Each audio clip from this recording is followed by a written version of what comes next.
Cerca Teleeuropa sul tuo Play Store o Apple Store e scarica la nostra app.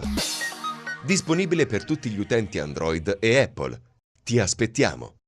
La pubblica amministrazione continua a pagare in ritardo le imprese fornitrici di beni e servizi. In Calabria l'attesa è di ben 98 giorni, peggio solo il Molise, dove gli imprenditori devono aspettare ben 107 giorni per i pagamenti. L'analisi è di Confartigianato, vediamo.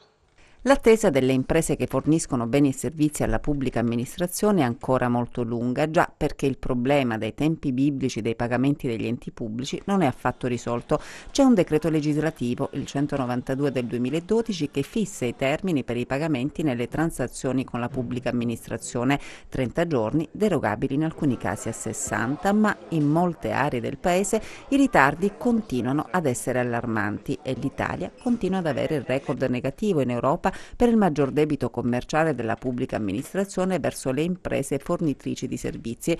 Questa volta è un'indagine di Confartigianato a stilare la graduatoria e ancora una volta la nostra non è tra le regioni virtuose. Anzi, pensate, in Calabria si arriva a 98 giorni. Peggio solo il Molise, dove i tempi di pagamento arrivano a 107 giorni, una media ben lontana dalle aree del bel paese dove le fatture vengono saldate molto ma molto prima, come la provincia autonoma di Bolzano, dove l'attesa è di soli 36 giorni. Per quanto riguarda le province, gli imprenditori subiscono i peggiori ritardi a Catanzaro, con 111 giorni di attesa. Non va meglio a Vibo Valentia, dove bisogna aspettare in media 110 giorni, mentre a Reggio Calabria l'attesa è di 105 giorni.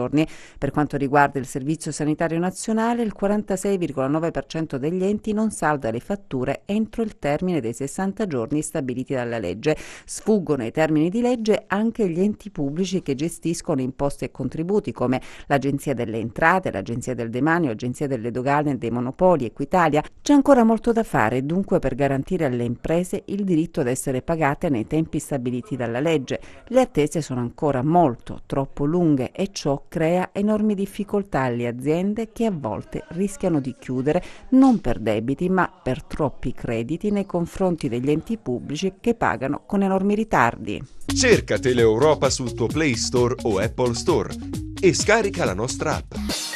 Disponibile per tutti gli utenti Android e Apple. Ti aspettiamo!